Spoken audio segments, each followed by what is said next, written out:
नमस्कार, गूगली में आपका स्वागत है और हम इस विशेष कवरेज को लेकर के आपके पास हाजिर हुए हैं क्योंकि आज भारत का सबसे अहम मुकाबला है इस वर्ल्ड कप में। और इस वर्ल्ड कप में कई सारी चुनौतियां, भारत ने 4 मुकाबले जीते हैं अपने, न्यूजीलैंड ने भी अपने 4 मुकाबले जीते हैं, लेकिन अब बड़ी चुनौतियां, दोनों टीमें आमने सामने टक्कर लेंगी और कई सारा रिकॉर्ड है दोनों टीमों के बीच। एक ऐसा रिकॉर्ड है जो कि कहा जाता है कि भारत के पक्ष में नहीं, क्योंकि 2003 के बाद ये पॉइंट आउट किया जाता है कि न्यूजीलैंड से हमने ज़्यादातर मैच आईसीसी में नहीं जीते। 10 और 3 का रिकॉर्ड है बाबा। जी हाँ, निश्चित रूप से। और हमारे साथ हमारे 2 मेहमान हैं, सबा करीम साहब हैं, विजय दहिया साहब हैं। दहिया साहब, आपसे शुरू करते हैं। और न्यूजीलैंड की टीम ऐसी हो गई ना, जैसे कि हम लोग आपस में कहते हैं यार, ना खाते हो ना खाने देते हो, हमें हरा देते हो, खुद जाके फाइनल में हार जाते हो, तो वही टीम हो गई। आप क्या कहेंगे? देखिए, न्यूजीलैंड की ये तारीफ तो आपको करनी पड़ेगी कि एक स्टार की टीम की तरह खेलती है। ऐसा नहीं है कि किसी 1-2 नाम की तरफ है और उन्हीं के ऊपर डिपेंडेंट हो। और जब भी हम आईसीसी के बड़े टूर्नामेंट्स की बात करते हैं तो हमेशा उनके बारे में इस तरीके से बात करी जाती है। आपने आंकड़ों का भी अभी जिक्र किया, आंकड़े ज़्यादातर वही बयान करते हैं आपने जिस तरीके की क्रिकेट खेली हो। लेकिन फ़िलहाल जो भारतीय टीम है उसमें अच्छी खासी कुव्वत है कि जो हम आंकड़ों के बारे में बात कर रहे हैं इनको बदलने की। दोनों टीमें बहुत बढ़िया क्रिकेट खेल के आई हैं। दोनों टीमों की अगर आप गहराई की बात करेंगे तो काफ़ी सारी चीज़ें, काफ़ी सारी समानताएं आपको नज़र आएंगी। लेकिन मैच शुरू होने से पहले ना, अगर दोनों टीमों की तरफ आप नज़र दौड़ाएंगे तो मुझे लगता है कि भारतीय टीम इस मुकाबले में मजबूत नज़र आती है न्यूजीलैंड से। बिल्कुल सबा भाई, एक जो न्यूजीलैंड टीम की, जैसे विजय भाई कह रहे हैं, एक कप्तान हो या टीम के खिलाड़ी भी हैं जो कहते हैं कि वो स्ट्रक्चर्ड क्रिकेट खेलते हैं, वो एक बात है। लेकिन मैच के एक दिन पहले की अगर बात करें, कई सारे प्लेयर्स को, मतलब किसी को मधुमक्खी काट रहा है, किसी को मच्छर काट रहा है, किसी को चोट लगे, लेकिन नॉर्मल निकल तो होता होगा। जिस तरह से खबरें माइक्रोस्कोप से देख के बड़ी आई हैं, आप लोग फील्ड पे रहते हैं, इस तरह की खबरें तो आती हैं लेकिन बहुत बड़ी बन के आ रही है। क्या न्यूजीलैंड मैच है इसलिए आ रही है ऐसी खबरें? नहीं, ऐसी बात नहीं। अब मीडिया की स्क्रूटनी तो हमेशा रहती है, इतने सारे मीडिया पर्सनल वहाँ पर, आप लोग तो बखूबी मालूम है क्या करना है। पर चूंकि इतना बड़ा टूर्नामेंट है, ये बहुत बड़ा मुकाबला है, ये दोनों टीमें 4-4 मैच जीत चुकी हैं, इसीलिए एक्साइटमेंट बहुत ज़्यादा है। पर अंत में खिलाड़ियों से अगर पूछा जाए कि ड्रेसिंग रूम का क्या एटमॉस्फेयर रहता है, तो दोनों टीमों का प्रयास यही रहता है कि आप एक बहुत ही रिलैक्स फ्रेम ऑफ माइंड में मैदान में उतरे, तभी आप परफॉर्म कर पाएंगे। अगर आप टेंस रहेंगे, ज़्यादा सोचेंगे तो परेशानी बढ़ जाती है। और रोहित शर्मा का भी यही काम रहा है कि जितना आप दिमाग को डीक्लटर करके रखेंगे तभी आपको फ़ायदा होगा। और अंत में ऐसी टीम जो ज़्यादा रिलैक्स होकर मैदान में उतरेगी, अपने गेम प्लान्स को एग्जीक्यूट करेगी, वही टीम आज जीतने के उसके चांसेस बढ़ जाएंगे। पर अंत में चूंकि भारतीय टीम का परफॉर्मेंस काफ़ी अच्छा रहा, मुझे ये भी लगता है केन विलियमसन अभी भी अवेलेबल नहीं है न्यूजीलैंड टीम के लिए, इस कारण से मेरे विचार में भारत का पलड़ा थोड़ा बहुत भारी है। तो अब अपने दर्शकों को बता दें, जो बात विमल कह रहे थे कि क्या क्या जो चल रहा है, तो सूर्या को हाथ में चोट लगी, आइस पैक वाले फोटो अखबारों में छपे, आप देखें।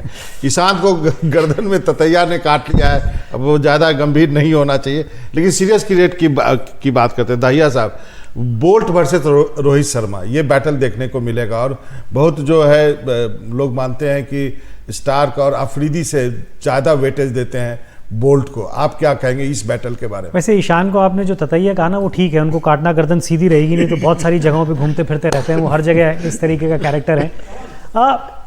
बोल्ट का आपने जिक्र किया ना, अगर आप भारतीय टीम के जो ओपनर्स हैं या पहले 3 जो बल्लेबाज हैं ना, उनकी तरफ नज़र डालेंगे तो लेफ्ट हैंड फास्ट बॉलर्स ने तंग किया है। अगर आप देखें तो जो भारत पाकिस्तान का मैच था उसमें भी जो बिल्डअप था उसमें आप अफरीदी को इसीलिए इतनी तवज्जो दे रहे थे कि उनके पास वो कुव्वत है कि वो आके जो टॉप ऑर्डर के बल्लेबाज हैं उनको आउट कर सकते हैं। तो वो ज़रूर वहाँ पर एक, अगर देखेंगे तो आप चुनौती रहती है। और स्विंग बॉलर के सामने किसी के लिए भी चुनौती रहती है जब नई गेंद के साथ आप उस तरीके से डालते हैं। बोल्ट का जो आंकड़े हैं ना भारतीय पिचेस के ऊपर, जिस तरीके से इन कंडीशंस में वो खेले हैं, आप आईपीएल का जिक्र कर लें या जब भी वो खेलते हैं, तो वो आंकड़े बहुत इस चीज़ की पुष्टि करते हैं कि हाँ, वो तकलीफ दे सकते हैं। उनके पास वो जो गेंदबाजी करने का, कहीं पर भी गेंदबाजी करने का, लेकिन नई बॉल से खासकर गेंदबाजी करने के, विकेट लेने की जो उनकी काबिलियत है वो औरों से बहुत ज़्यादा है। और इसीलिए भारतीय ड्रेसिंग रूम के अंदर ज़रूर उनके बारे में थोड़ी अतिरिक्त बात हुई होगी और किस तरीके से उनको आप निगेट करने की कोशिश करेंगे उनकी स्विंग की, उस बारे में भी बात हुई होगी। हो सकता है कि आप कई खिलाड़ियों को जो पॉपिंग क्रीज होती है, जो लाइन होती है, उससे थोड़ा सा बाहर खड़े हुए देखें, क्योंकि इतना तेज़ वो गेंद करते नहीं है, तो थोड़ा बहुत शुरू में स्विंग होता है उसको निगेट करने की कोशिश करेंगे। लेकिन ये एक अच्छा बैटल देखने को मिलेगा भारतीय ओपनर्स का और ट्रेंट बोल्ट का। सब भाई, एक जो हमारे एक और वहाँ से धर्मशाला से दैनिक जागरण के अभिषेक त्रिपाठी भी जुड़ रहे हैं। एक जो खास बात, जैसे बोल्ट का नाम लिया, टीम सऊदी का भी वैसा ही रिकॉर्ड है। अगर रोहित शर्मा और विराट कोहली या सैंटनर ने 11 विकेट लिए हैं। हम लोग दोनों टीमों की बात करें तो जैसे उनके पास भी एक लेफ्ट आर्म बॉलर है, हमारे पास भी कुलदीप है, लेकिन धर्मशाला के पिच पे जैसे विजय कह रहे हैं, सीमर्स को खासकर शुरुआती जो 10 ओवर हैं उसमें फ़ायदा होना चाहिए, मदद मिलती है, क्योंकि धर्मशाला एक ऐसा वेन्यू है, अगर हम और सब वेन्यू के साथ तुलना करें, क्या डिग्री ऑफ स्विंग मिलता है यहाँ पर 1.4 टू 1.6 डिग्री स्विंग ज़्यादा मिलता है। इसका मतलब है कि चुनौती यहाँ पर भारतीय बल्लेबाजों के लिए होगी। और सिर्फ ट्रेंट बोल्ट नहीं है, उनके पास मैट हेनरी है, पिछले 1 साल 1.5 साल में शानदार गेंदबाजी की है, बिल्कुल बेचारे, वो भी विकेट टेकिंग बॉलर है नई गेंद के साथ। उन्होंने इस विश्व कप में भी सबसे अच्छी गेंदबाजी की है, 3 विकेट लिया है, फिर 2 विकेट के बाद शायद, उसके बाद लॉकी फर्ग्यूसन, ये 3 टॉप क्वालिटी उनके पास पेस बॉलर्स हैं। तो मैं तो ये बहुत ही दिलचस्प मुकाबला होने वाला है, पर ये अंत में लड़ाई है। अगर हम भारत के दृष्टिकोण से देखेंगे तो भारतीय strong batting versus New Zealand strong pace bowling attack. अब देखना यह है कि भारत पहला 10 ओवर या 12 ओवर किस प्रकार से खेलता है इन तीनों पेस बॉलर्स को। बाबा, एक अभिषेक वहाँ पे। अभिषेक, थैंक यू सो मच हमसे जुड़ने का। कल बहुत सारी खबर आई नेट से और आप भी बहुत ज़्यादा ट्वीट कर रहे थे, किसी को मधुमक्खी काट रहा है, किसी को पैर पे चोट लग रही है। अभी क्या है, कल रात तक हालांकि खबरें इस तरह की आई कि सब ठीक है, और मैच से पहले अगर कहें तो कौन सा प्लेयर आपको लगता है अवेलेबल नहीं होगा 11 के लिए? देखिए, हम लोग नेट को देख रहे थे तो नेट के साथ उसी समय हम लोग वहाँ पर खड़े थे, तो जो हमारे थ्रो डाउन स्पेशलिस्ट हैं उन्होंने बॉल फेंकी, वो फुल टॉस गेंद गई थी, तो फुल टॉस गेंद सीधे उनके हाथ में लगी, कलाई के पास में, और एक झटका लगा जिससे वो बैठ गए थे तुरंत। तो उस समय उनको दर्द बहुत ज्यादा था, तो ऐसा लग रहा था कि वो सुबह तक खेल पाएंगे कि नहीं खेल पाएंगे। और उससे पहले ही ईशान किशन को भी मधुमक्खी ने काट लिया था। अब हार्दिक पांड्या की जगह आप अगर हार्दिक पांड्या अगर अनुपस्थित होंगे तो आपको एक बैट्समैन और एक बॉलर, मतलब वो प्लेयर एक हैं लेकिन आपको कमी 2 की होगी, तो वो पूरा टीम कॉम्बिनेशन बिगड़ जाता है। तो उस टीम कॉम्बिनेशन को देखते हुए सूर्य कुमार का खेलना जरूरी था। शाम तक, रात तक ये पता चल गया कि सूर्य कुमार अवेलेबल है। मेरी जो बीसीसीआई के लोगों से और जो टीम मैनेजमेंट के लोगों से बात हुई थी, तो उन्होंने ये बताया कि ऐसी घबराने की कोई बात नहीं है, स्कैन की भी जरूरत नहीं पड़ी है और वो अवेलेबल है।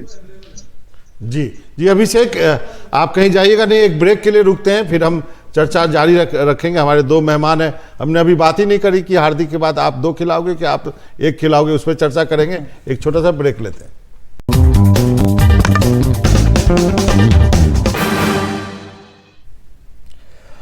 तो फिर से बस थोड़ी ही देर में भारत और न्यूजीलैंड की टक्कर होने वाली है, और ब्रेक में हम बातचीत कर रहे थे कि बॉलिंग में न्यूजीलैंड कहीं ना कहीं पे परेशान कर सकता है टीम इंडिया के बल्लेबाजों को। और मैंने पूछा कि बल्लेबाजी की अगर बातचीत करें, वहीं से शुरू करते हैं। आप कह रहे थे 8 नंबर तक बल्लेबाजी है उनकी। हाँ, न्यूजीलैंड की बल्लेबाजी मजबूत है। केन विलियमसन नहीं है, उसके बावजूद ओपन करते हैं विल यंग, उसके साथ साथ डेवन कॉनवे को बहुत ज़्यादा अनुभव है भारतीय कंडीशन में बैटिंग करने का। नंबर 3 रचिन रविंद्र, पहले मुकाबले में इंग्लैंड के विरुद्ध शानदार शतक लगाया था।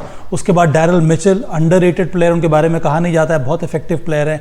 Tom Latham, Glenn Phillips, mark Chapman, Mitchell Santner. Number 8 तक बल्लेबाजी है उनकी। बहुत ही ग्रिटी टीम है, उनके वर्क एथिक्स बहुत ज़्यादा स्ट्रॉन्ग है, उनको अपने काबिलियत के ऊपर बहुत ज़्यादा विश्वास है, इसीलिए ये कांटे की टक्कर होने वाली है। लेकिन हमने तो टीम की बात ही नहीं करेंगे। आप 1 खिलाओगे, 2 खिलाओगे? एक आदमी के बदले, हार्दिक के बदले 2 चाहिए आपको, 1 से काम चलेगा? 1 के बदले 1 आएगा, लेकिन 1 की जगह और बनानी पड़ेगी आपको। और हाँ विजय, ये अच्छा सवाल है। ये एक ऐसा, कई बार क्या होता है, एक ओपनर इंजर्ड हो गया, उसकी जगह पर एक और ओपनर आप ले आइए, तो इजी स्वैप होता है। यहाँ पर एक प्लेयर बाहर हो रहा है, इसके वजह से आपको 2 चेंज करने पड़ रहे हैं टीम। लेकिन शमी की ये दर्शाता है कि हार्दिक पांड्या की विशेषता कितनी ज्यादा है, या ऑलराउंडर की, किसी भी टीम के अंदर एक ऑलराउंडर की कितनी इंपॉर्टेंस है। और वो ऑलराउंडर जो दोनों काम बखूबी कर सकता है, तो आपको एक ऑलराउंडर के इंजर्ड होने की वजह से टीम के अंदर प्लेइंग 11 2 चेंजेस करने पड़ेंगे आज। अभिषेक, शमी को लेकर कल कहा जा रहा था कि वो नेट्स पे नहीं आया, ऐसे में उनको चांस मिल सकता है या वो नेट्स पे आए थे? नहीं, जब पेस बॉलर के लिए जरूरी नहीं होता है कि वो 1 दिन पहले नेट पर आए, वो 2 दिन पहले या 3 दिन पहले भी अगर नेट होता है तो उसमें करते हैं। और अमूमन पेस बॉलर 1 दिन पहले बहुत कम नेट करते हैं, तो उससे फर्क नहीं पड़ता है। और विजय भाई जैसे कह रहे थे, विजय भाई को वैसे भी ऑलराउंडर बहुत पसंद है, तो ये हार्दिक की जगह मुझे लगता है 2 चेंजेस होंगे। एक चेंज शमी को अंदर लाया जाएगा और सूर्य कुमार को रखा जाएगा, क्योंकि आपको 5 प्रॉपर बॉलर चाहिए होंगे। शार्दुल से ज्यादा बॉलिंग हार्दिक पांड्या ने इस पूरे टूर्नामेंट में करी है और उन्होंने सबसे ज्यादा विकेट लिए। शार्दुल थर्ड बॉलर के तौर पर जरूर खेल रहे थे, लेकिन उनसे रोहित शर्मा फोर्थ बॉलर का उपयोग कर रहे थे। थर्ड पेस बॉलर का की तरह जो है हार्दिक पांड्या खेल रहे थे। तो मुझे लगता है कि इसमें 2 चेंजेस होंगे। एक शमी आएंगे तो आपके पास प्रॉपर 5 बॉलर होंगे। ये धर्मशाला की पिच है और यहाँ पे आप पेस बॉलिंग को मदद मिलती है। रात में ड्यू भी होगी तो आप स्पिनर्स को बहुत ज्यादा खिलाने का जो है वो नहीं रख सकते हैं। तो मुझे लगता है ये 2 चेंजेस होंगे। शार्दुल की जगह शमी आएंगे और हार्दिक की जगह सूर्य कुमार आएंगे। जरूर मेरा आप दोनों से सवाल है, अब यहाँ पे आप छोड़ूंगा नहीं आप दोनों को। अभी तक आप शार्दुल को क्या समझ के खिला रहे थे? ऑलराउंडर समझ के खिला रहे थे या बॉलर समझ के खिला रहे थे? बाबा गलत आदमियों को पकड़ा है इसके जवाब के लिए। हम तो पहले दिन से कह रहे हैं, अगर आप देख रहे हो तो हमने तो पहले दिन से इस बात की वकालत की थी कि इस टीम के अंदर आप शामी को बिल्कुल खिला सकते हैं। और कितने समय के बाद ऐसा हुआ है कि भारतीय टीम के पास ये लग्जरी है कि आप 4 ऐसे गेंदबाज खिला सकते थे जब हार्दिक भी फिट थे कि जो 140 से तेज डालते थे, वो आप कर सकते थे। वहाँ पर शायद भारतीय टीम का ये मानना था कि एक अतिरिक्त इस तरीके का आपको कुशन चाहिए था कि वो 8 नंबर पे आके अगर 15-20 रन बनाने हो तो आप वहां बना सकते हैं। लेकिन वो ऑलराउंडर नहीं है। नहीं, आपने खिलाया उनको, आपकी किताब में ना हो, लेकिन कोच और कप्तान की किताब में वो ऑलराउंडर हैं और वो मैटर करता है। और टीम मैनेजमेंट की जो सोच है वो ये है कि अगर नीचे 10-15 रन होंगे तो वो बना देंगे। और ऐसा नहीं है कि उन्होंने नहीं बनाए हैं, उन्होंने बनाए हैं कई जगहों पर और उतना ही आता है। लेकिन हम सबका ये मानना था, सबा भाई भी मेरे साथ थे, कि ये मानना था कि अगर आप 300 रन की बात कर रहे हैं, अगर आप एक अतिरिक्त अच्छा गेंदबाज खिलाते हैं तो फिर आपको 300 रनों का पीछा करना ही नहीं पड़ेगा। जो 20-25 आप उनसे चाहते हैं वो 20-25 आपका एक अच्छा गेंदबाज रोक सकता है। तो हम तो पहले ही कह रहे थे। और अब ये फर्स्ट है विमल, फर्स्ट में हुआ क्या है आपके पास कि आप सिर्फ 5 गेंदबाजों के साथ खेल रहे हैं और आप यही उम्मीद करेंगे कि किसी का दिन खराब ना हो, क्योंकि विकल्प नहीं है। बिल्कुल, हम तो 6 में खिलाने के लिए कह रहे थे उनको। अच्छा, हम लोग टीम कॉम्बिनेशन को लेके हम लोग सबकी राय लगभग एक जैसी है। कोई थोड़ा छिप के बोल रहे हैं, कोई हम लोग खुल के बोल रहे हैं। लेकिन एक जो इम्पोर्टेंट बात यह है कि टीम की कमराडरी जो है, जो टीम का ड्रेसिंग रूम दिख रहा है, या द्रविड़ कह रहे हैं कि रोहित ने बहुत अच्छी कप्तानी की। जिस दिन हम लोगों ने कहा था कि 10 ओवर उनको बहुत जल्दी कुलदीप को यूज़ भी कर लिया। ओवरऑल जैसे बहुत सारी टीम पीक करने की बात को लेकर, आपको लग रहा है कि टीम उस टेम्पो में है, उस मोमेंटम में, राइट डायरेक्शन, राइट स्पीड में है, जहां पे हम एक खिताब के दावेदार के तौर पे देखे जा रहे हैं? निश्चित रूप से विमल, मुझे लगता है कि टीम का एटमॉस्फेयर इसमें काफ़ी अच्छा है। एक रिलैक्स स्टेट में है सभी खिलाड़ी, तभी आप अच्छा परफॉर्म कर पाएंगे। और इसका बहुत बड़ा दायित्व जाता है जिस तरह से आप कप्तान रोहित शर्मा या फिर टीम मैनेजमेंट प्लेयर्स को हैंडल कर रही है। इसी वजह से कई सारे वो जो नए एक जो इनाम की घोषणा हुई है बेस्ट फील्डर की, उसको लेकर एक एटमॉस्फेयर पैदा हो जाता है और खिलाड़ियों को मज़ा आता है अब कंट्रीब्यूट करने में, कि उनको ये लगता है कि फील्डिंग भी बहुत ही इंपॉर्टेंट एस्पेक्ट है क्रिकेट का। अगर आप वहाँ पर अच्छा प्रदर्शन करते हैं तो उससे सहयोग मिलता है टीम को जीत में, और यही हमें देखने को मिला है। अभी सभी टीमों में मुझे लगता है कि भारत और न्यूजीलैंड ही 2 ऐसी टीम है जिनका प्रदर्शन फील्डिंग में काफ़ी शानदार रहा है। तो उसका इस तरह से मुझे लगता है कि कई नई चीज़ें आप प्रयास करते हैं। इतना लंबा टूर्नामेंट है ये विमल कि बहुत ज़रूरी है कि आपके पास कई सारे टीम बॉन्डिंग के जो एक्सरसाइजेज होते हैं उसको आप मेंटेन रखें, तभी दबाव जो है टीम खिलाड़ी के ऊपर उतना ज़्यादा नहीं आने वाला है। तो चलते चलते ये भी एक डिस्क्लेमर दे के जाइए कि यदि आज नहीं जीते, जो इतिहास अभी तक इतना बता रहा था, तो इससे ज़्यादा फर्क नहीं पड़ेगा।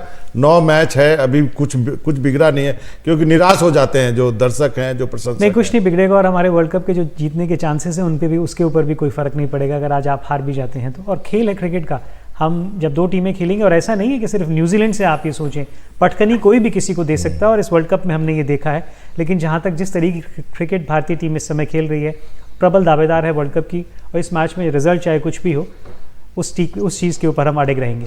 अभिषेक, एक ग्राउंड से बताएं, अभी बहुत सारा अपसेट इस टूर्नामेंट में देख लिया। ऐसी कोई टीम नहीं है जो मैच नहीं जीती है। ये मैच हारेंगे या जीतेंगे भी, इसमें कोई दोनों टीमें एक दूसरे को अपसेट नहीं करेंगी।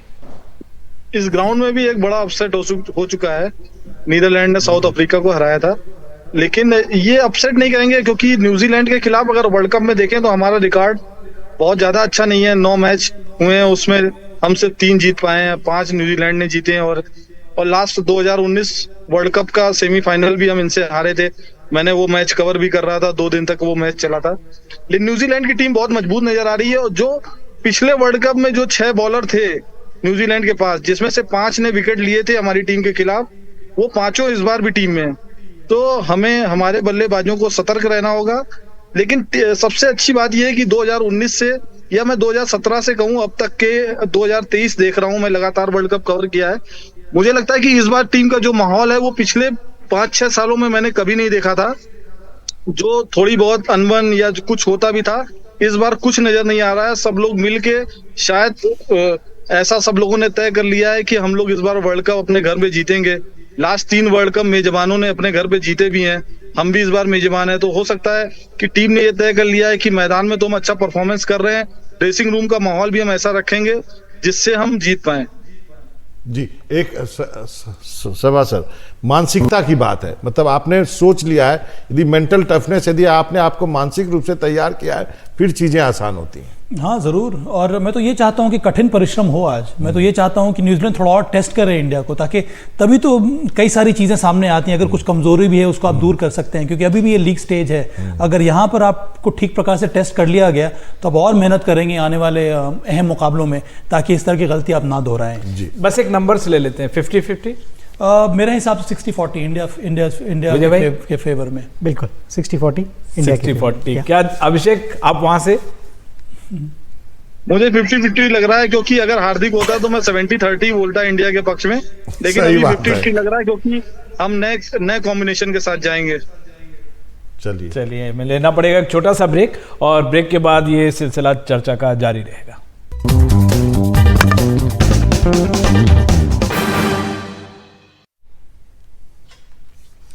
नमस्कार, आपका एक बार फिर से गूगली में स्वागत है। तो हम चर्चा कर रहे हैं इंडिया और न्यूजीलैंड के बीच आज धर्मशाला में होने वाले वर्ल्ड कप मैच की।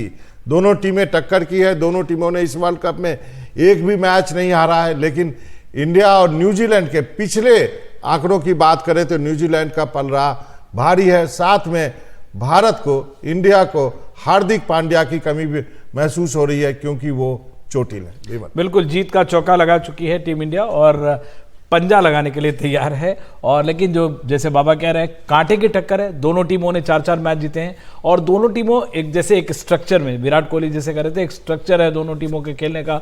दोनों टीमों के कई स्ट्रांग पॉइंट्स हैं, और दोनों टीमों ही में मतलब लेफ्ट आर्म स्पिनर की जहां जरूरत है, जो हर एक, जो कहते हैं कि मैच के लिए सारे इक्विपमेंट, सारे हथियार मौजूद हैं, और इसीलिए कांटे का मुकाबला है। हमारे साथ इनाक्षी हैं, फॉर्मर क्रिकेटर, कर्नाटका की मीडियम पेसर रही हैं और क्रिकेट एडिटर हैं द ब्रिज की। इनाक्षी, हम लोग काफ़ी देर से बातचीत कर रहे थे, ये भारतीय टीम और न्यूजीलैंड टीम का कंपैरिजन करें तो हर एक में, अगर हमारे बैट्समैन हैं, उनके भी बैट्समैन चल रहे हैं, हमारे पास लेफ्ट आर्म है, उनके पास भी लेफ्ट आर्म स्पिनर है, हमारे पास पेसर हैं, उनके पास भी बहुत सारे पेसर्स हैं। किस एस्पेक्ट में आपको लगता है कि न्यूजीलैंड से सतर्क रहने की ज़रूरत है, और कौन सा एस्पेक्ट इंडिया का डोमिनेंट है अगर न्यूजीलैंड के खिलाफ बोले तो?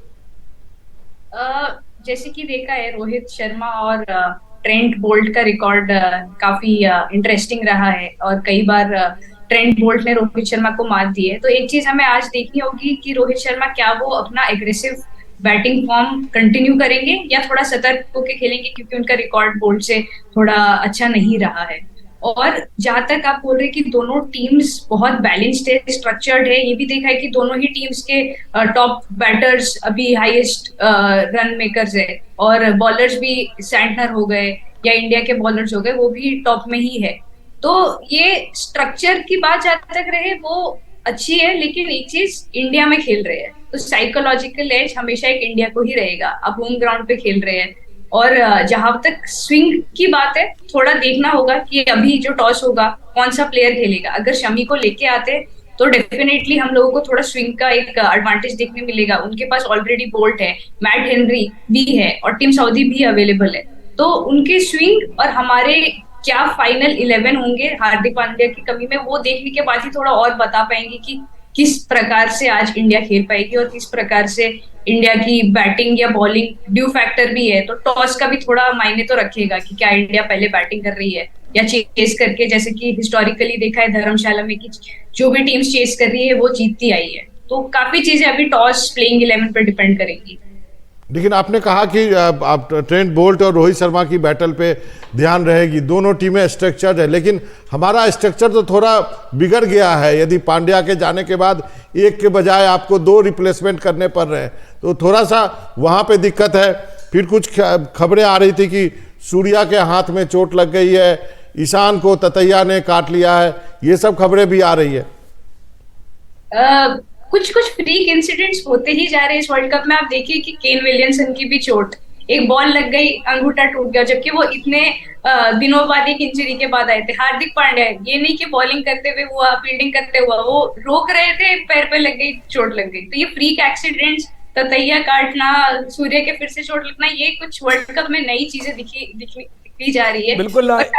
ये सारी इंसिडेंट जैसे आप फ्रीक इंसिडेंट कर रहे हैं, लेकिन टीम में एक जो बॉन्डिंग है वो जबरदस्त है। ईशान किशन कह रहे हैं anything for team India, team 11 में हो नहीं हो, एक बहुत बड़ी बात है। और सबसे बड़ी बात है अभी जो अगर इस मुकाबले की कहें तो पहली बाजी एक तरह से टीम इंडिया के हाथ लगी है, टॉस जीता है, फील्डिंग चुनी है। बाबा जी हाँ, निश्चित रूप से ये एक अच्छी खबर है, आप कह सकते हैं। जैसा कि इनाक्षी भी कह रही थी कि जो चेज करता है वो जो है वो जीत रहा है, कई बार उल्टा भी हो रहा है। लेकिन इनाक्षी, आपको लगता है कि एक जो पहला पड़ाव आप कहें कि एक बेबी स्टेप ही माने, लेकिन टॉस जीत के हम पहले फील्डिंग कर। और इनाक्षी पहले एक और खबर दे दूं, जो हम सोच रहे थे वो चीज हो गई है। सूर्य कुमार यादव और शमी दोनों खेल रहे हैं।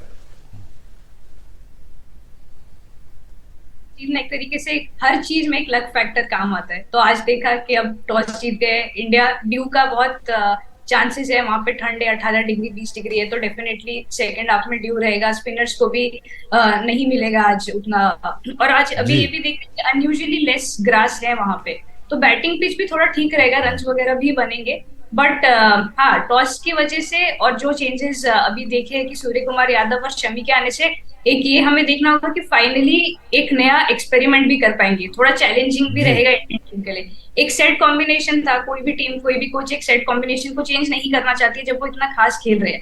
बट ये टाइम है कि अभी 5 मैचेस बचे हैं लीग के, अगर कुछ कॉम्बिनेशन ट्राई भी करना है। शमी किस फॉर्म में है, वो बाहर बैठ के भी बहुत अच्छी लय में नजर आ रहे थे, तो वो देखना अच्छा होगा कि आज वो किस तरीके से परफॉर्म कर पाते हैं। और सूर्य कुमार यादव भी ओडीआई में और एक फास्ट बॉलर के लिए अच्छा भी है, अगर धर्मशाला की पिच पे आपको मौका मिला है, आपने दिया है। और राकेश हमारे साथ हैं और गुरुशरण सर भी हैं हमारे साथ। गुरुशरण सर, टॉस जीता है, बल्लेबाज फील्डिंग चुनी है और शमी और सूर्य कुमार इन्हें है। ये जो भी है, ये तो फोर्स चेंज करना पड़ा है हमारे इंडिया की टीम को, क्योंकि हार्दिक इंजर्ड हुए और उसकी वजह से शमी को भी मौका मिल रहा है और सूर्य कुमार यादव को। तो ये मतलब बहुत फोर्सफुली वो इंजर्ड हो गए इसलिए हुआ। लेकिन इसमें यही है कि सूर्य को भी मौका मिला है और मोहम्मद शमी की जो वापसी हुई है शार्दुल की जगह पे, ये भी एक बहुत ही बढ़िया फैसला है। और मैंने धर्मशाला में काफी क्रिकेट थोड़ा खेली भी है और एज अ कोच भी मैंने वहाँ पे अटेंड की है। और वहाँ पे अच्छा बाउंस होता है विमल, बाउंस भी अच्छा होता है। और जब रात को थोड़ा ठंड पड़ती है तो फास्ट बॉलर्स को भी 1-1.5 घंटा जरूर मदद मिलती है। लेकिन जो पहले टॉस जीत के फील्डिंग की है, ये इसलिए मुझे लगता है कि थोड़ा बॉल ड्राई होगा और स्पिनर्स को भी मदद मिलेगी और it's a very good decision by India. Rakesh sir, मेरे दो छोटे छोटे सवाल हैं। एक तो आपको फोर्स चेंज करना पड़ा है, फोर्स चेंज में आपको 2 ऐसे प्लेयर को आजमा रहे हैं जो कि आप सबसे मजबूत टीम के साथ खेल रहे हैं, इसके बारे में आप क्या कहेंगे? और जो बैटिंग आप बाद में करेंगे उससे क्या फर्क पड़ेगा? राकेश सर, मैं आपको केवल एक क्यू देना चाह रहा हूं, जो आपके मन की बात मैं काफी दिनों से बात कर रहा हूं, बून इन डिस्गाइज है। बिल्कुल। और देखिए एक चीज है कि अभी जैसे आप कह रहे हैं कि ये फोर्स चेंज, एक फोर्स चेंज है, मेरी नजर में दोनों फोर्स चेंज। आप शार्दुल के साथ आप अगला मैच नहीं खेल सकते, मतलब कोई भी समझदार टीम थिंक टैंक जो है वो शार्दुल को एक मौका और नहीं दे सकता है, क्योंकि वो जैसे ही आता है बैट्समैन के मुंह से राल टपकने लगती है कि चाहिए इसको तो लूट लो, और आते ही उसको चौके से उसका स्वागत होता है। ये आप देख लें, ये मैं नहीं कह रहा हूं, ये फैक्ट्स बता रहे हैं आप। तो ये जो एक फोर्स चेंज की बात हो रही है, मैं कह रही हूं दोनों फोर्स थे, otherwise it would have been very embarrassing for Rahul as well as Rohit. चलिए एक तो ये बात हो गई।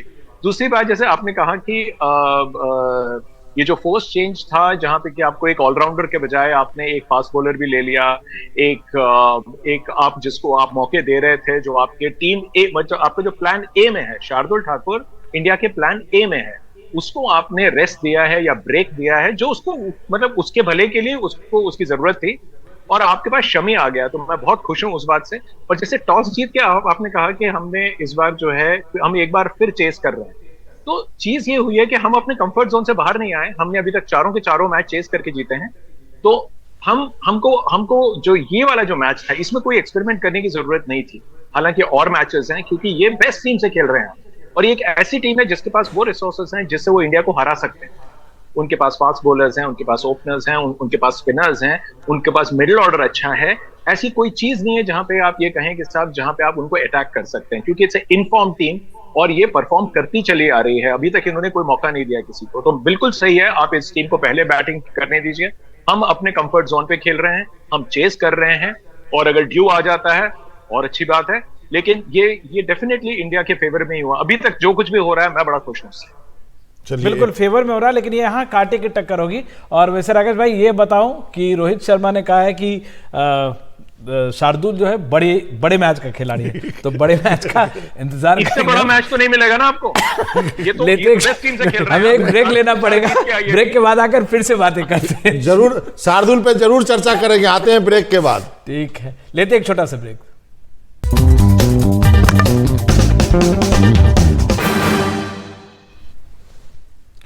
बाबा एक बार टीम बताने की जरूरत है। हम फिर से वर्ल्ड कप के खास कार्यक्रम गुगली में अपने मेहमानों के साथ जुड़े हुए हैं। सब अलग अलग माहिर मेहमान हैं और सबकी बड़ी ही दिलचस्प और टकराने वाली व्यूज है। राकेश शार्दुल ठाकुर से बेहद खफा है लेकिन शार्दुल का एक अपना चलो यूज जो भी है। और अगर हम प्लेइंग 11 को एक बार बता देते हैं राकेश, क्योंकि आप रोहित शर्मा, शुभमन गिल, विराट कोहली, अय्यर, राहुल, केएल राहुल, सूर्य कुमार यादव, ये इनकी एंट्री हुई है। जडेजा है, जडेजा को भी चोट की खबर थोड़ी देर पहले आ रही थी, पता नहीं क्या हो रहा है टीम में। मोहम्मद शमी हैं जिनको एंट्री मिली है, और कुलदीप यादव, सिराज और बुमराह है। गुरशरण पाजी आपके पास आना चाहूंगा, क्या बैटल देखना चाहेंगे आप आज शुरुआत में? बस रोहित शर्मा और ट्रेंट बोल्ट के बारे में काफ़ी चर्चा की जा रही है, उस बैटल के बारे में।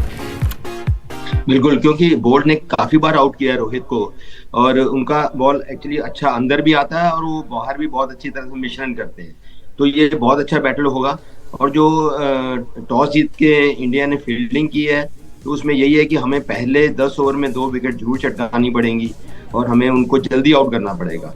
और जो मिडिल ओवर, बार बार मैं कहता हूँ मिडिल ओवर बहुत ही क्रूशियल होते हैं इसमें, और हमें रेगुलर इंटरवल पे विकेट लेनी पड़ेगी। जैसे लास्ट मैच इधर हुआ था नीदरलैंड और साउथ अफ्रीका का, वहां पे देखिए सेकेंड इनिंग में नीदरलैंड के बॉलर्स ने 1-2 बॉलें हेलमेट पे भी मारी साउथ अफ्रीका के बैट्समैन पे। तो जब ड्यू पड़ता है तो पिच पे भी ड्यू पड़ता है। इस पे अगर घास है, आई डोंट नो कितना घास है, अगर पिच पे थोड़ा घास है तो पिच पे भी ड्यू पड़ती है। तो हमें यही है कि हमने जो टॉस जीत के फील्डिंग की है, हमें इनको जल्दी से जल्दी 220-25 के अंदर ही आउट करना पड़ेगा। अगर वो थोड़े ज्यादा रन बनाते हैं तो मुझे लग रहा है, और मुझे ये लग रहा है, पत्नी मुझे इंट्यूशन हो रही है अंदर से कि ये मैच काफी कांटे का होने वाला है। ये could be the best match of the tournament भी हो सकता है ये। बिल्कुल गुरशरण से 220-25 तो थोड़ा मुश्किल लगा, क्योंकि उनके पास भी 8 नंबर तक बल्लेबाजी है। लेकिन रोहित शर्मा ने कहा कि अच्छी पिच है, और कल जब वो प्रैक्टिस कर रहे थे तो पहले थोड़ा ड्यू आ गई थी। अगर उस लिहाज हम देखें इनाक्षी, तो ये मतलब ये सोचा समझा हुआ फैसला है, इसमें कोई बहुत रॉकेट साइंस नहीं है कि टॉस जीतती, जो भी टीम जीतती वो पहले फील्डिंग ही लेती, और उस लिहाज टीम इंडिया को एक थोड़ा स्लाइट एज कह सकते हैं। जी एज है डेफिनेटली। ये देखना होगा कि जो हमारे बॉलर्स है सिराज और शामी और बुमराह, जो 2 नई गेंदें हैं, किस प्रकार से वो सीम का इस्तेमाल करेंगे। सिराज ने पहले भी क्रॉस सीम भी डाला है, बट आज स्विंग ज्यादा है, तो शामी का देखना होगा कि वो एक ऐसे बॉलर है जो अपराइट सीम से बहुत अच्छा मूवमेंट और अर्ली मूवमेंट क्रिएट कर सकते हैं। तो वो क्या उस एज का फायदा उठाएंगे, क्या उनको वो प्रकार का मूवमेंट मिलेगा जो हम एक्सपेक्ट कर रहे हैं। 1.4 1.6 का जो डिग्री स्विंग बोल रहे हैं कि फर्स्ट 10 ओवर्स में सबसे ज्यादा स्विंग दिखता है धर्मशाला में, तो वो एक्चुअली हम लोग यूज कर पाएंगे कि नहीं। और कंडीशंस नहीं है, शमी पहला मैच खेल रहे हैं, तो किस ले में दिखेंगे, किस फिटनेस में दिखेंगे, वो सब थोड़ा देखने पड़ेगा। और डेफिनेटली एक और चीज जो हमें देखनी होगी कि यहाँ की जो आउटफील्ड है थोड़ी एवरेज आउटफील्ड है, तो थोड़ा ध्यान से कोई और ऐसी इंजरीज ना हो, ऐसे फ्रीक एक्सीडेंट्स ना हो। पहले मैच में हमने देखा था कि थोड़ा पैची आउटफील्ड नजर आ रहा था, तो जो फील्डर्स बाउंड्रीज पे थे उनको थोड़ी दिक्कत हो रही थी भागने में, और बटलर ने भी बोला था कि थोड़ा ध्यान से हमें फील्डिंग करना पड़ रहा है, जो कि that is not expected in a world cup match. तो फील्डिंग राकेश सर के पास चलेंगे। राकेश सर, चलिए टीम आ गई है, टीम आपको मालूम हो गई है, एक ऑलराउंडर के बजाय आपने 2 खिलाड़ी लिए, जबकि एक और ऑलराउंडर लॉर्ड ठाकुर को भी आपको हटाना पड़ गया। खैर उस पर एक अलग से चर्चा करेंगे। जो टीम कॉम्बिनेशन है, जो कंडीशन है, जो स्ट्रक्चर प्ले की बात न्यूजीलैंड के बारे में कही जाती है, उसके मुकाबले इंडियन टीम का ये मैच आपको क्या लगता है? शानदार मैच आज देखने को मिलेगा? देखिए, शानदार इसलिए भी होगा मेरे ख्याल से क्योंकि इंडिया ने अपना बेस्ट पेस रिसोर्स जो है वो इस मैच में एम्प्लॉय किया है। आपने अपने पूरे लगा दिए, जितने दाव पे थे आपने सब लगा दिया, और इसमें जरूरत भी थी क्योंकि ये मैच बड़ा मैच। मान लीजिए जो भी टीम 5 में से 5 जीतेगी उसका जो है टॉप 4 में रहना लगभग मतलब पक्का ही हो जाएगा, क्योंकि उसके बाद एक वीक टीम के साथ खेलना है आपको। वहां से एक मैच अगर आप और जीत जाते हैं, 6 wins is what you need अगर आपका नेट रन रेट बेहतरीन है तो, और इन दोनों टीम का काफी अच्छा है। लेकिन ये मैच जीतना आप दोनों टीम के लिए, ये नहीं कि हम 4 में से 4 जीत चुके तो एक हारना भी अफोर्ड कर सकते हैं। यस, आप अफोर्ड कर सकते हैं, लेकिन ये मैच जीतने से जो आपको फायदा है ये बहुत है। इसलिए इंडिया ने एक चीज अच्छा कर दिया, आपने अपना बेस्ट फास्ट बॉलिंग अटैक ऐसे जगह पे रखा है, जैसे धर्मशाला में जैसे मैच हो रहा है जहां पे स्पिनर्स को बहुत ज्यादा हेल्प मिलने की कोई हम लोग उम्मीद नहीं रख रहे हैं, और वो किया। और दूसरी बात ये कि आपका जो बैट्समैन है, एक स्पेशलिस्ट बैटर जो आया है टीम में, और आप जब चेस कर रहे हैं आप, तो ये आपको उससे एक फायदा जरूर होगा कि सूर्य कुमार यादव के ऊपर भी एक प्रेशर भी होगा थोड़ा बहुत कि उनका एक रोल आ सकता है। ये पहले 5 बल्लेबाज खत्म कर देंगे मैच, ऐसी कोई गारंटी नहीं है, और अभी तक हमारा मिडिल ऑर्डर टेस्ट नहीं हुआ है, तो वो भी एक हमको देखना पड़ेगा क्योंकि हम चेस कर रहे हैं। कोशिश यही रहनी चाहिए कि आप ये मैच जो है ज्यादा लंबा ना खींचें, क्योंकि नीचे हमारी टेल थोड़ी लंबी है आज, तो रिस्पॉन्सिबिलिटी ऊपर वाले जितने बल्लेबाज हैं उनके ऊपर थोड़ी ज्यादा हो जाती है इस मैच। बिल्कुल, तो जैसा आप कह रहे हैं टेल लंबा खासकर इसलिए भी हो गया क्योंकि हार्दिक को चोट लग गई। गुरशरण सर, अगर इन कंडीशंस में जब आप 4 मैच बाहर रहते हैं, आपको पता है कि आप टीम के टॉप पेसर हैं, आपको कहीं ना कहीं जो कहते हैं कि रवां करना चाहिए था, अगर सेट होने में अभी जब आएंगे शमी, कितना वक्त लगता है? 1 ओवर 2 ओवर, या मेंटली वो हमेशा नेट्स पे उस तरह से तैयार होते हैं, खासकर टीम की जिस तरह से कैमराडरी दिख रही है? वही कहते हैं, वैसे मैच का जो माहौल है, मैच फिटनेस है, वो तो मैच खेलने से ही होती है। लेकिन मोहम्मद शमी इतने बड़े बॉलर हैं, इतने एक्सपीरियंस हैं, इतने सालों से क्रिकेट खेल रहे हैं, और इतने जो स्पोर्ट्स स्टाफ है, इतने कोचेज हैं, वो नेट्स में भी बॉल डालते हैं। तो मुझे नहीं लगता है कि शमी को इतना टाइम लगेगा अपनी लय पकड़ने में। मुझे पूरी उम्मीद है कि बहुत ही जबरदस्त बॉलिंग करेंगे और वो दिखाना चाहेंगे कि मेरे में कितना दम है। जरूर। मीनाक्षी, आपको क्या लगता है? आज का मैच इंपॉर्टेंट है, बहुत कुछ दांव पे लगा है, लेकिन यदि आज का मैच में खुदा ना खास्ते कुछ होता है तो दर्शकों को जरूर धीरज के साथ काम करना चाहिए। ये नहीं कि इंडियन टीम को क्रिटिसाइज करने लगते हैं, अभी पूरा टूर्नामेंट बाकी है। बाबा निगेटिव मान के चल रहा है रिजल्ट को। देखिए, वो जो मेन मैच था ना इंडिया पाकिस्तान का, वो हो गया है, वो हम जीत चुके हैं। मेन उसी मैच में कुछ गड़बड़ होती है तो तभी मुझे लगता है कि दर्शक भी ज्यादा वो होते हैं। चलिए, लेकिन ये क्रिकेट है, या न्यूजीलैंड दोनों बैलेंस टीमें हैं, बैटिंग बॉलिंग फील्डिंग में भी, तो कोई भी टीम हार जीत सकती है, लेकिन इसमें इतना ज्यादा मायूस होने की जरूरत नहीं है। बट मुझे उम्मीद है कि इनाक्षी 2 चीजें देखने की होंगी यहाँ पे। एक चीज कि ये लीग मैच है, यहाँ पे अगर आप न्यूजीलैंड जैसी टीम को हरा देते हैं और आगे जाके सेमीफाइनल फाइनल जो हम अज्यूम कर रहे हैं कि इंडिया रहेगा, न्यूजीलैंड भी आएगा, तो आप हरा के उस मैच में जाते हैं नॉकआउट मैच में, तो आपके पास एक एडवांटेज रहते हैं कि हम इस टीम को हरा के अब इस मैच में आए। वही चीज अगर आप हार के उस मैच में जाते हैं तो थोड़ा बैगेज रहता है। दूसरी चीज, अभी अगर हार भी जाते हैं तो ये देखने की बात है कि हम लोग एक्सपेरिमेंट भी कर रहे हैं, और खासकर हार्दिक पांड्या अभी नहीं है, और अगर हार्दिक पांड्या एक और मैच भी बोल दीजिए कि नहीं खेल पाते, तब भी हमारे पास 2-3 मैच है नॉकआउट से पहले कि हार्दिक पांड्या भी वापस आ सकते हैं। तो ये मैच, और खासकर न्यूजीलैंड, अगर आप किसी भी इंडियन फैन से पूछे तो न्यूजीलैंड एक ऐसी टीम है जो इंडिया के बाद मोस्टली सारे फैंस न्यूजीलैंड को सपोर्ट करते हैं, अगर हम 2019 को भूल जाए तो आज का मैच। सर, एक क्लोजिंग कमेंट, टाइम नहीं है।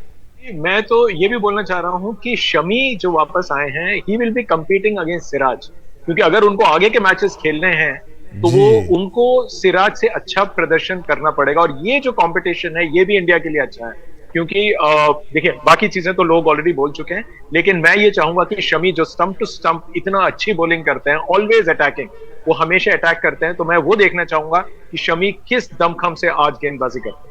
बिल्कुल, बहुत सारे ये 100% की बात जो कहते हैं वो आपने 100% की बात कह दी राकेश सर। बिल्कुल, बहुत सारे एक्सपर्ट्स जो है डिफेंसिव हैं, लेकिन राकेश जी और टीम इंडिया जो है, और खासकर मोहम्मद शमी जैसे कह रहे हैं कि अटैकिंग मोड में रहे, और हम उम्मीद करते हैं कि पूरा मैच जो है वो अटैकिंग मोड में टीम इंडिया खेलेगा और बेहतर नतीजा आएगा। हमें डिफेंसिव होने की जरूरत नहीं। भारत जीतेगा, हमें डिफेंसिव होने की जरूरत भी नहीं है।